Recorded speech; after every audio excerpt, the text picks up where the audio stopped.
Today we're fixing 007 First Light on AMD hardware, because this game is in a very weird spot right now. It has FSR 3.1 built in, AMD just punched FSR Upscaling 4.1.1 support to RX 7000 cards, which is RDNA3, through the Adrenalin 26.6.2, and Optiscaler just got a new version 0.9.4 pre-1 test build with the FSR 4.1.1 hook fix, and somehow, yes, RDNA2 users like me still need to use the FSR 4.0.2c route if we actually want the clean FSR4 experience. So in this video, I'm going to show you the built-in options, show you also why the normal driver override route is not enough for some games, and then walk you through the OptiScaler setup so we can get much better image quality, DLSS inputs, frame generation options,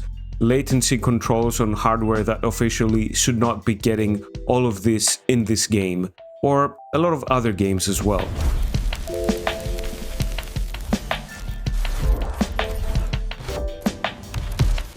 Hey guys, welcome back to GeekJ, where we make tech, tutorials and gaming simpler and better.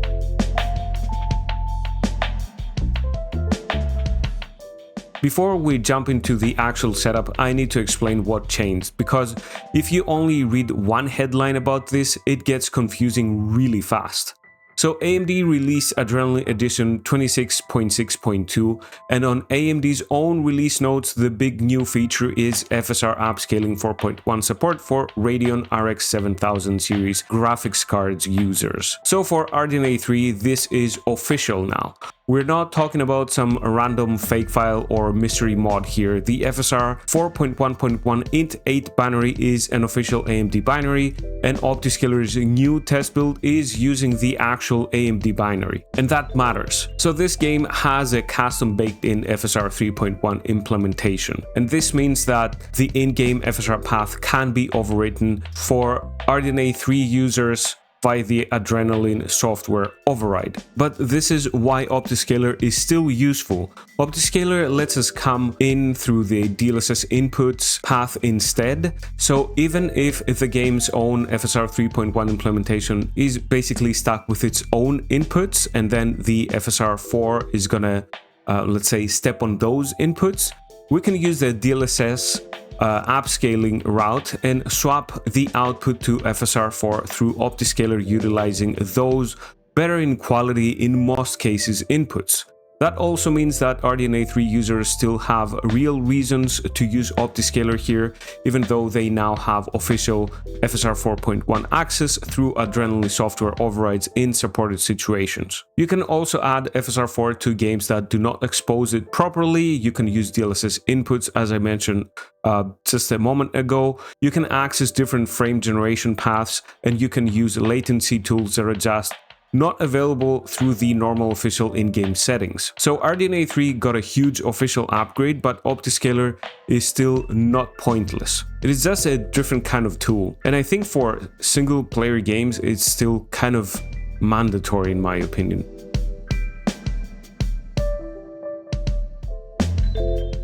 Now, if you are on RDNA2 or anything outside the official supported path, which was RTX 2000 series and all the Alchemist Intel GPUs that could support, let's say, some version of FSR4, even the modded int8 version by the Optiscaler community, this is where you need to slow down for a second. So the new 4.1.1 int8 path is not magically for everyone. With the new AMD driver DLL, AMD is checking the GPU and deciding what it should get. So RDNA4 gets the full-fat FSR4 path, RDNA3 gets the FSR4 now official int8 path, and everyone else will fall back internally, even if you're using Optiscaler with this new DLL binary, to FSR 3.1. So for my RX 6800 XT, and for RDNA2 users in general, right now the safe route is still the Optiscaler FSR 4.0.2c setup. That is the route I'm going to show you here, because that is what gives RDNA2 users the cleaner image without relying on a path that the driver is not actually allowing internally.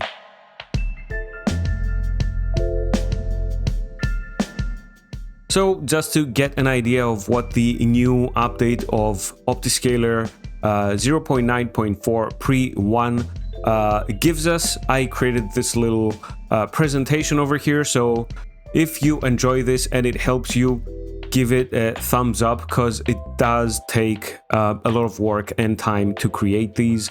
So yeah, as you can see over here, we did get FSR 4.1 earlier, and this was because Valve actually gave AMD a little nudge, let's call it that. This is really good news for RDNA3 users. So instead of July, we got these binaries and the support for 4.1 a month earlier, basically. So let's go and start with briefing. Unfortunately, RDNA2 users and anything older than that will stay on 4.0.2c until 2027. So anyway, I'm gonna go through my slides here very quickly. So basically, the new feature that is highlighted in their own changelog through AMD is the FSR Upscaling 4.1. They have some new titles and stuff like that. They have some roadcraft crash fixes. Also, as you can see, they mention pre-release rules that apply. So we have to expect issues, collect logs, and report problems via the Discord log flow that they mention on their official Discord channel, rather than giving them vague bug reports. We have backported preset selection fixes. The failed to hook error has been addressed. This is an unsigned build. Also, fake NVAPI 1.4.1 is included, and the reports we make need logs as well. And if we go into their official Discord channel and just type in !log, we will get the info of what we need to do to provide the logs. So AMD has also baked in a new, let's say, gatekeeper that kind of chooses the Upscaler that's going to be used. For RDNA4, obviously, it automatically upgrades to the full-fat FSR4, which is FP8. Then RDNA3 will automatically upgrade to FSR4 Int8, and everything else will just go to 3.1.5, 3.1.4, whatever the fallback for that specific game is. Now, if the game is on FSR2, like Path of Exile 2, for example, unfortunately, we're stuck with FSR2 because the only upgrade path is going to be through FSR 3.1 and later. Also, they mentioned you might not need to edit the INI files or configuration files of OptiScaler 0.9.4 moving forward, because in the previous 0.9.3 releases we did have to do some editing of the INI files. And they also mentioned that we should treat the watermark and Upscaler cost as our truth check and not just the version label when we press the insert key on our keyboard and the typical OptiScaler menu pops up. But yeah, if you want the short version, OptiScaler version 0.9.4 pre-1 is a test build. It's not signed. The developers specifically say to expect issues, and if something breaks, report it with logs. The big change for us is that FSR 4.1.1 model selection fix was backported from the master branch, and this fixes the failed to hook error for FSR 4.1.1. Fake NVAPI 1.4.1 is also included as always, I guess. For RDNA3 users testing the new AMD 4.1.1 Int8 route, with this build is the one that actually matters right now, and we should use the watermark to test it and check it. And for RDNA2 users, we are still using the 4.0.2c modded method, but the update is still important because the surrounding OptiScaler fixes and game compatibility work are moving very fast, and some of the fixes affect everyone, not just the RDNA3 owners.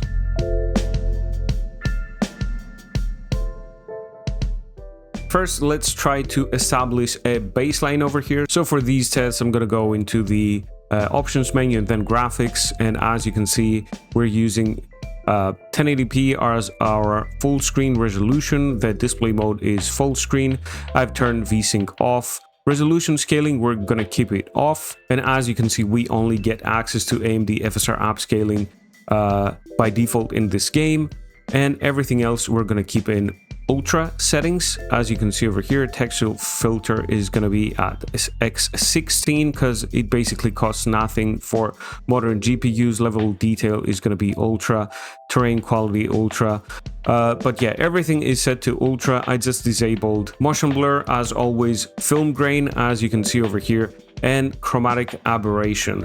And those settings can be a taste thing for some, I don't know, for me I think it's for some weird people, but for image quality testing I would just want the cleanest picture possible so we can actually see what the upscaler is doing. So at native resolution with no upscaling in this demanding club scene over here, I am getting around 84 FPS on average over here, and I am now recording via the AMD's Relieve and with slightly less of a performance hit. So we're gonna try it this time and see how it goes for this video. So as you can see, the game is obviously playable, but the image is not as stable as I would want.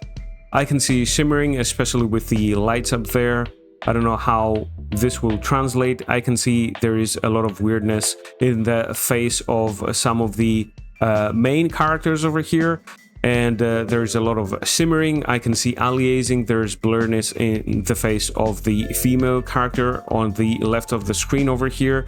For some reason, there is some distracting instability if we are in motion, especially around thin edges and high detail surfaces, especially if I move the camera around or if I actually move the character. So it's not terrible, but this is exactly the kind of game where better reconstruction can make the whole presentation feel more premium.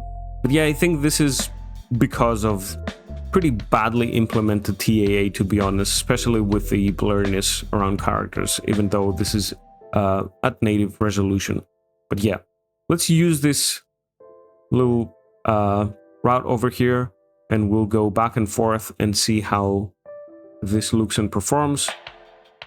But yeah, 80 something FPS over here where we have a lot of character models. You can see we are dropping to the low 70s, so we saw 71 FPS over there.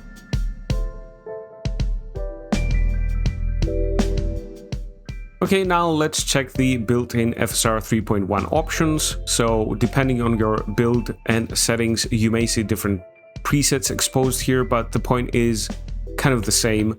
This is the game's built-in FSR implementation, not the OptiScaler route. So first, I'm gonna test with AMD FSR Upscaling enabled over here, and then we're gonna go with the AMD FSR Upscaling resolution, and we only get access to quality, balance, and performance. So we're gonna select quality over here, and obviously now we see the frame rate jump to around 90 something, 94 FPS, 96 FPS on average, which is a nice improvement, but the image quality trade-off is visible over here. As you can see, presentation is a bit softer. The motion stability and pixel stability still is not where anyone would like, I believe. And some of the shimmering is still hanging around, as you can see over here. So let me do my little walk around over here. And I think this scene is very, very indicative of what these upscalers can do, especially with the lasers in this club over here firing around. You can see a lot of aliasing and instability, a lot of shimmering. And then we can see also the textures on the t-shirt of James over here, because the image is a bit sharper and a little bit cleaner than the native TAA. You can see that the checker boxing technique is kind of more visible over here, and unfortunately we do get a lot more pixelation, especially around the hair strands of the character and around the silhouette of the hair. It's kind of a haloing over here, as you can see, and the faces of the characters are a bit more pixelated and unstable. Unfortunately, 90 something FPS over there, very low. 90s now. We're going to the low 80s. We saw 83 over there. Let's go to the more demanding area with a lot of NPCs over here, and we see instead of 71 we went down to 76 now, so that is an okay-ish bump in performance, I guess. Then, because we are here for science, of course, I also like to test the lower presets, and this pushes the FPS higher again, but the image is probably going to suffer a lot. But this is kind of a benchmark for the upscalers themselves, so we're gonna go with the lowest preset possible over here. We're gonna go with performance, and then we're gonna go back into the game. And as you can see, this is kind of terrible. Immediately it gets weird, very, very weird. Yeah, the image is falling apart basically. All the details in the character faces are gone. A lot of aliasing, shimmering is terrible, as you can see over here. I'm not gonna mention the lasers, you can see by yourself. It's kind of, you know, deconstructing itself over there. Light is, yeah, kind of dying over there. It is trying, the upscaler is trying, but it is falling apart in general. Performance gains are not there, especially in this scene. We're getting kind of almost identical performance to what we got with quality mode, and I'm guessing this is a little bit because of diminishing returns. The upscaler has to do a lot of extra work to upscale from basically 540p to 1080p, so it is working harder. But yeah, shadows are very pixelated. You can see the boiling noise over there. Obviously ray tracing and global illumination and everything is maxed out, everything is set to ultra, but yeah, the upscaler is not really able to give us the result we want. So basically the built-in FSR helps performance, but it does not really give me the clean, stable image I want for this game. That is where OptiScaler comes in.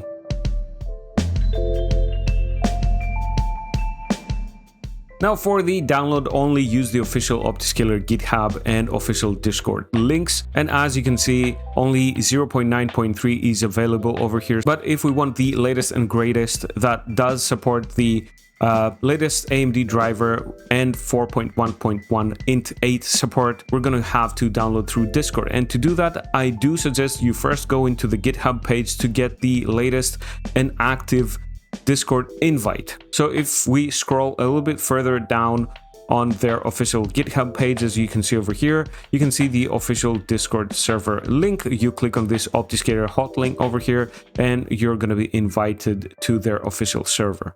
So yeah, to download, just go into Opti Test Builds over here, and this is the best and fastest way to get it. You just click on this OptiScaler V094 Pre1, and then we just click on this little arrow over here to download this. And if you haven't done so already from any of my previous videos, just click on this resource light section over here, and in this channel we will be able to find the 4.0.2c modded version for RDNA2 GPUs, which includes my GPU, the RX 6800 XT. So just click on this little hot link under the DLL re-uploads where it says 2 messages, and from here we're gonna click on this little arrow, but be careful, we need the 4.0.2c, not the 2b that is above it, which has the latest fixes. So download this one as well.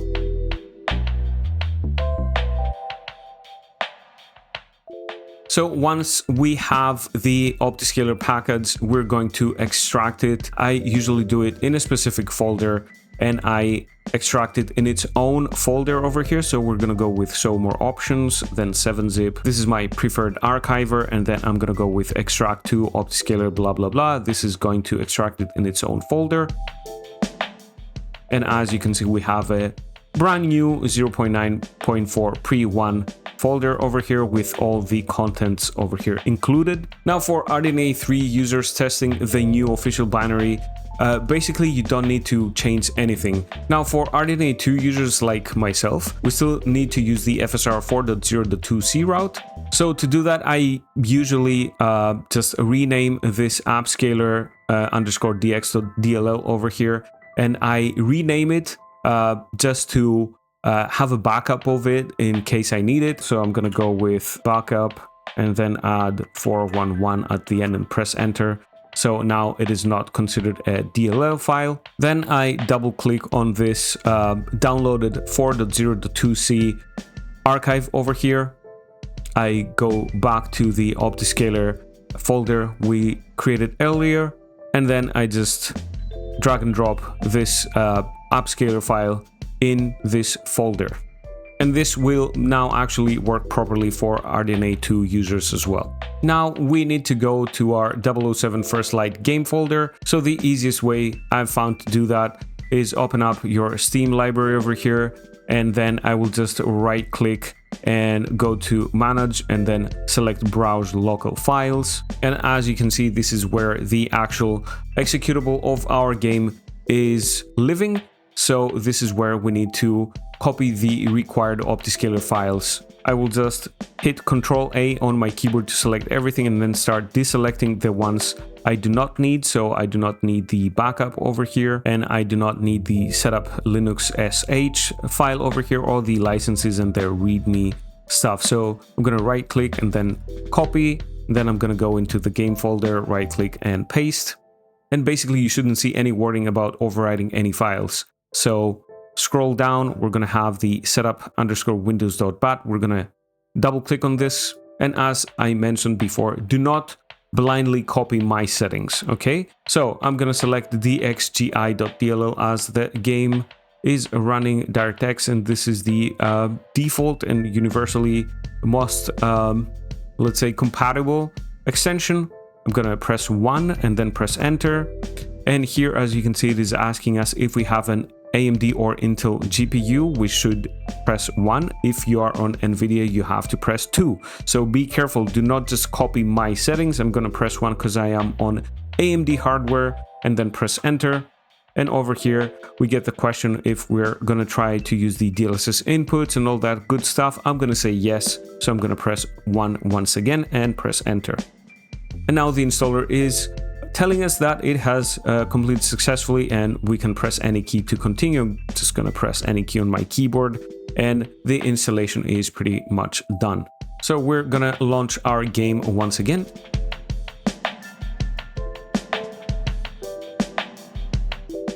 Now, before we do anything else, we're gonna go back into our options and then graphics. And over here under the app scaling section, we're gonna select the resolution scaling, and we're gonna select NVIDIA DLSS, which is now available. And now that we've set this to DLSS, if we want the cleanest image, I would suggest we go with DLAA, which is basically the native AA option for FSR upscalers. And basically what this does is it gives OptiScaler the DLSS input it needs, while we use FSR4 as the actual output behind the scenes. And now if we want to actually set our output, we're going to press the insert key on our keyboard to open up the OptiScaler menu, as you can see over here. And we're going to go under the Upscaler section over here and select FSR3.x, and then we're going to click on the change Upscaler button. It's going to take a minute, and as mentioned before, and as you can see over here, for RDNA2 we have to check that the active upscaler is the FSR 4.0.2c path over here under the FFX settings. Now for RDNA3, this is where you would be looking at 4.1.1 int 8 or i8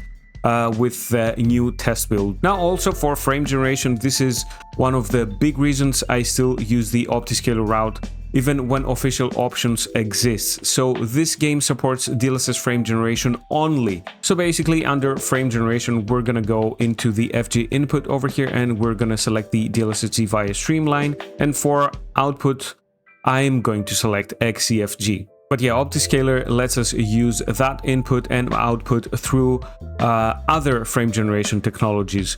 So in my testing, XEFG as the output felt smoother than the other options here, but you should test this on your system. So basically, if you see any HUD weirdness or broken looking frame generation or a lot of ghosting or the input latency is pretty high, etc., then just go into the Optiscaler wiki, read the notes, and then try out the other options over here, like FSR-FG or Nukim's FSR-FG or XEFG, and see which one works best. Now, after we make these selections, you're going to see that we have this warning in red font: save settings and restart to apply changes. This translates to we're going to click this save settings, then close, and then we need to completely quit out of the game.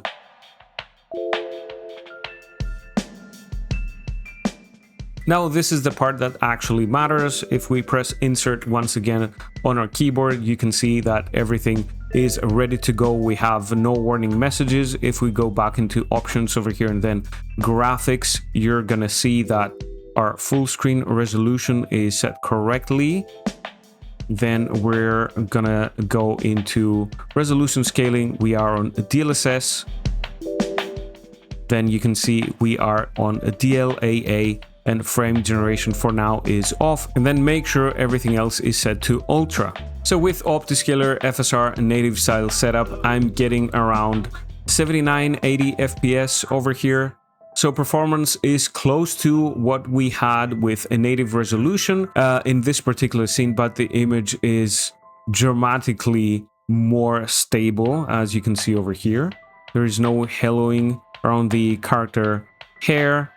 As you can see over here, very crisp details, no checker boxing on the shadows, very crisp details. The lights are a lot more stable. We do still see a little bit like a smidge of aliasing on the lights, which is a very thin line, but a lot more stable. Now her hair look immaculate. There is no blurriness to the character when we move the camera, and her face is basically at the edges. Yeah, really good stuff. We do the round over here. So 81 over there. Let's go to the more demanding area over here. Yeah, the details on everything and the sharpness is on another level over here. So as you can see, 70 FPS, 68, 70. It is working very hard. So we saw a 68 over there when we went through the huge crowd, but everything is like super sharp, detailed. We have no instability over here. The aliasing is cleaner. The shimmer is completely gone, and the slight ghosting that kind of bothered me when we were with native and then TAA, where there was no upscaling basically, is gone completely.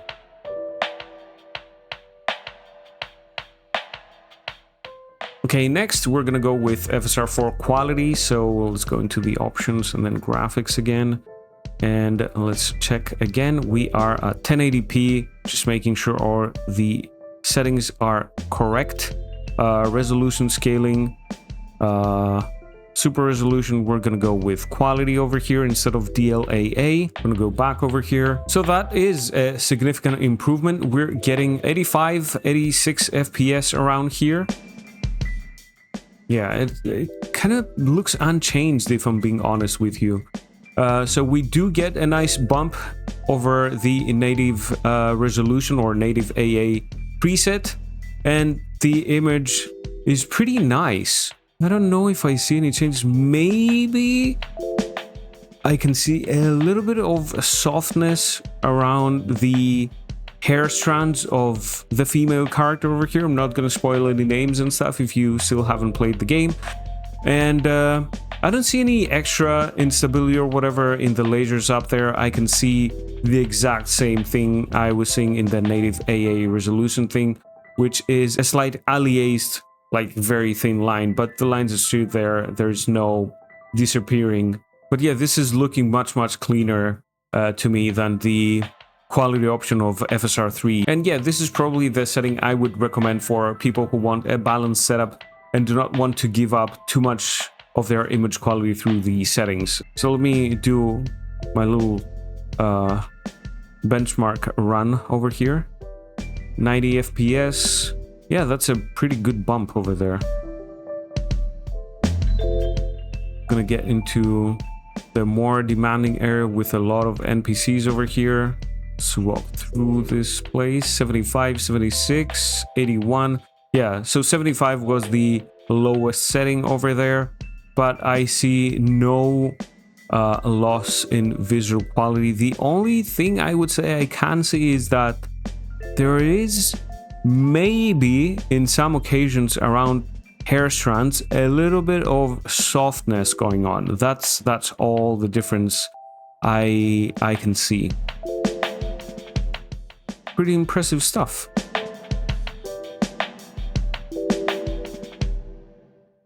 And now again for science, we're gonna test the lower presets. So let's see what kind of options we are offered over here with the DLSS Upscaler.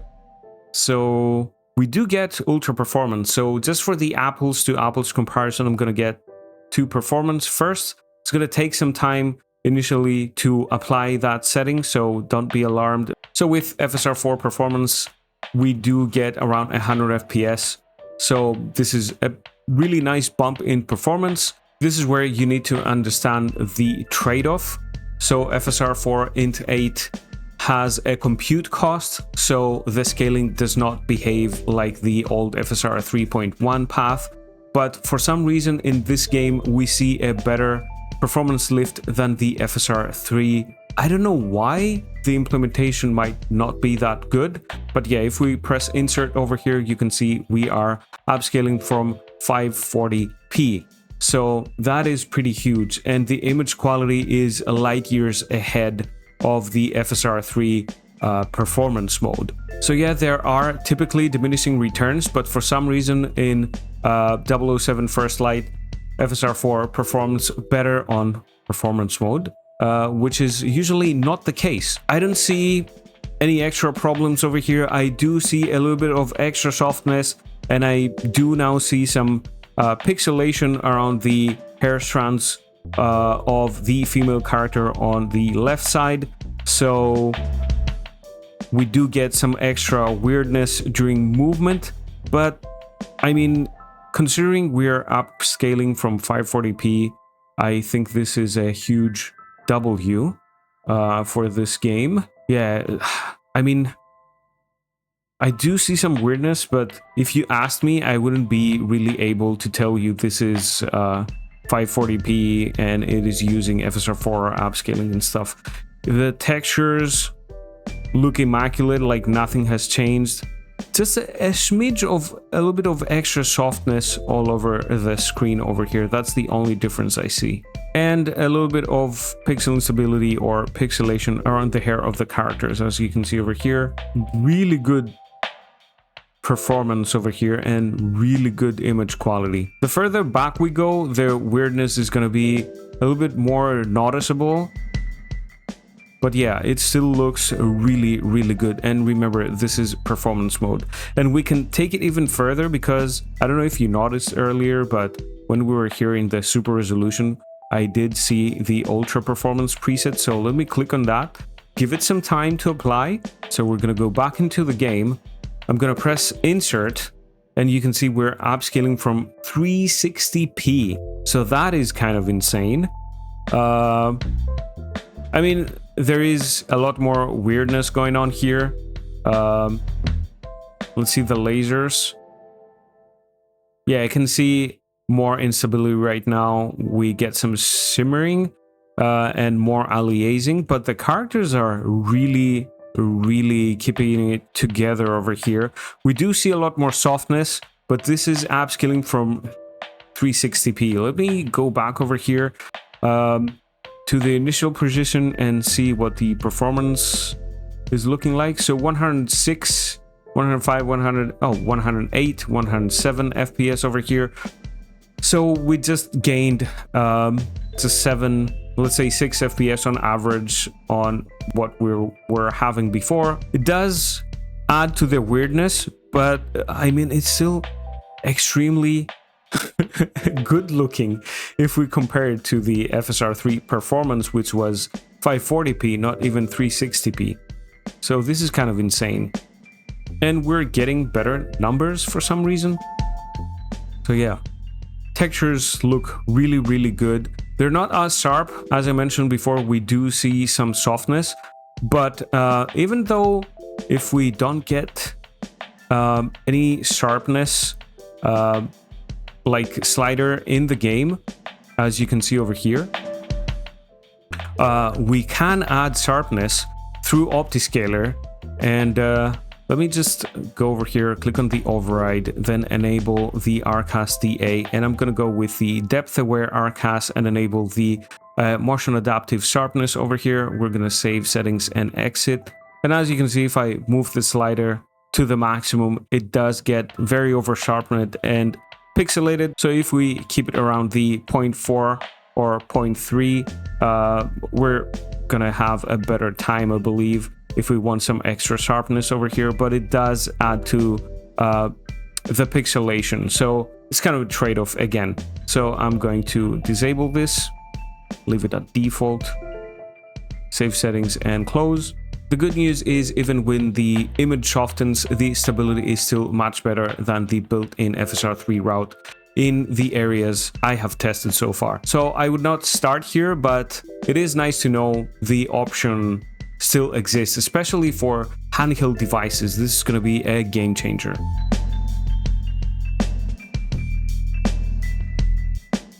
So for my system, my recommendation is this. I would start with the Ultra preset at 1080p. As I mentioned before, I would turn off motion blur, film grain and chromatic aberration effects. Then I would go with DLAA over here for our DLSS super resolution, and then I would always prefer FSR4. And obviously for RDNA2 users like me, you still have access to it, just the older version of 4.0.2c. And now obviously we have access to frame generation. I'm gonna go with the 2x option over here, which is the only exposed option we have. Now after you've done this, you need to go into the OptiScaler menu. We're gonna press the insert key on our keyboard, and under the frame generation XCFG section over here, we're gonna click on this active little checkbox. Now if we look over here a little bit further down to the frame rate section over here, we can see that the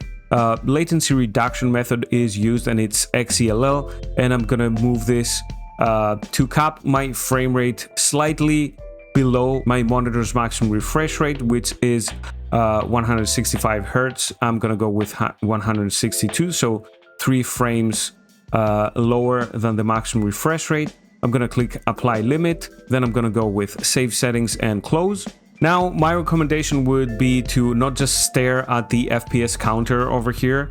We should first walk around, pan the camera, look at the HUD, check thin edges, check foliage, check reflections, make sure the game actually feels good and smooth and there is no ghosting when we enable those settings. And this is my benchmark when I try to test between FSR FG, Nukem's FG, and XCFG to see which one I'm going to select and actually use while playing a specific game. So if we check out over here what is happening, we're getting a base FPS of 65, and it is doubled to 132.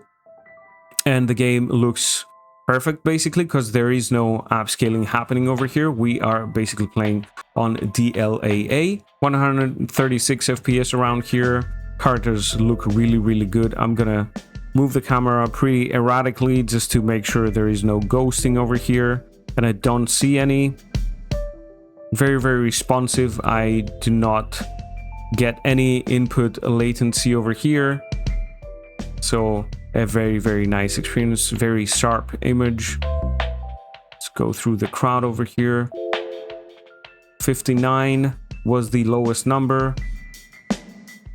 So that is pretty good. In my testing, I never went under 60 FPS over here, but I'm very lucky with the AMD Relieve recording over here because I didn't see a big dip. So if your base FPS is around 45 or lower before frame generation, I would not try to brute force it with frame generation first. I would use FSR for quality and then add some frame generation on top once the base frame is healthy enough, which for me usually means above 50 FPS. And that usually with frame generation feels really good without extra input latency. So yeah, frame generation is not magic. We do need a healthy base frame rate to build upon. But yeah, when the base frame rate is already decent, it does feel amazing.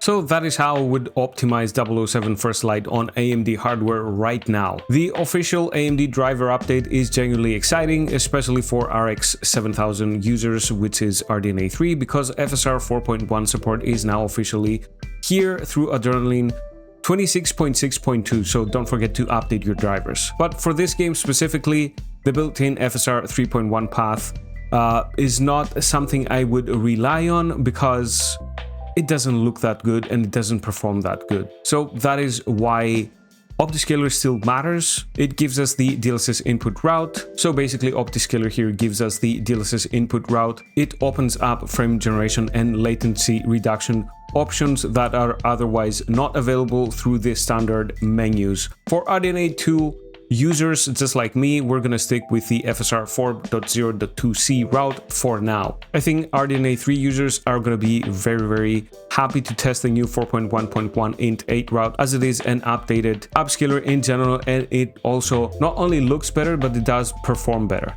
If this helped you clean up 007 First Light, drop a like, subscribe, and let me know what GPU you are testing this on, because I am very curious how the new 4.1.1 int 8 path behaves across different RDNA3 cards, and I don't have any at hand. And of course, if you want to support the channel directly, channel memberships are live. Members get 24-hour early access, extra behind-the-scenes updates, and it helps me keep doing these weirdly specific optimization deep dives that apparently we all enjoy way too much. Huge thank you to all channel members, and an extra shout out to the channel architects, Paris STR and Kostas Dari, because they will forever remain legends. You can also use super thanks if you want to support a specific video if you're feeling generous. As always, all the important links will be in the description below. Thank you so much for watching, and I will see you in the next one. Bye bye.